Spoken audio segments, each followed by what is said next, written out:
If the all-new 2026 Lexus ES is a good indication of what's to come from the luxury brand, you may need to forget everything you know about Lexus. It marks the brand's most significant stylistic departure since the fourth-generation GS sedan introduced its signature spindle-shaped grille for model year 2013, and one of the most seismic shifts in the brand's ethos since the launch of the F-Sport Performance sub-brand. The all-new 2026 Lexus ES offers progressive electrification with PHEV and EV powertrains. That's a big deal, and not just because the new ES is available exclusively in electric form. You heard that right.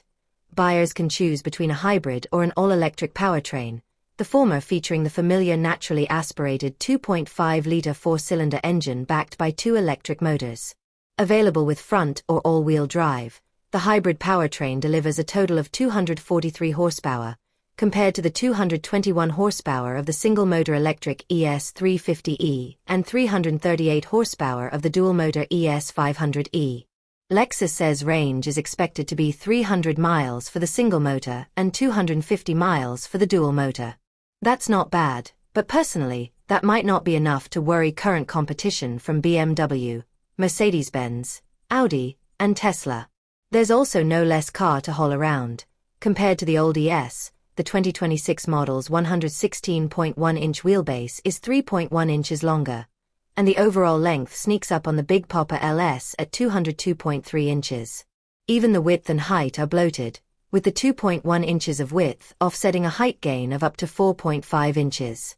Personally, the 2026 ES is a striking car, regardless of whether you think it's handsome or not. It's forward-looking without looking too conceptual, and while this example's sonic copper paint does most of the heavy lifting for curb appeal, or maybe it needs more time with a less bright color to determine how crazy it looks in curb attention traffic, it's the balance of harmony and slightly avant-garde aspects that makes it so fascinating to look at. If the exterior design is too much for traditional Lexus enthusiasts, one look at the interior will drive Lexus purists into a state of catatonia. Here, there's a wealth of modern product design, with smooth, untextured surfaces, ample screen space, ambient lighting, and minimal physical controls. It looks like a corporate headquarters that's sleek and a little boring, yet pleasantly uncluttered and full of character without being soul-crushing. I'm a particular fan of the synthetic, 3D printed bamboo-like material used on some surfaces, which adds a bit more warmth. The most interesting part is the steering wheel horn cover, where the traditional circled L Lexus logo is ditched for a fully scripted Lexus emblem. Old world money meets new world aesthetics. With such a comprehensive redesign, we look forward to giving it our first go sometime next year.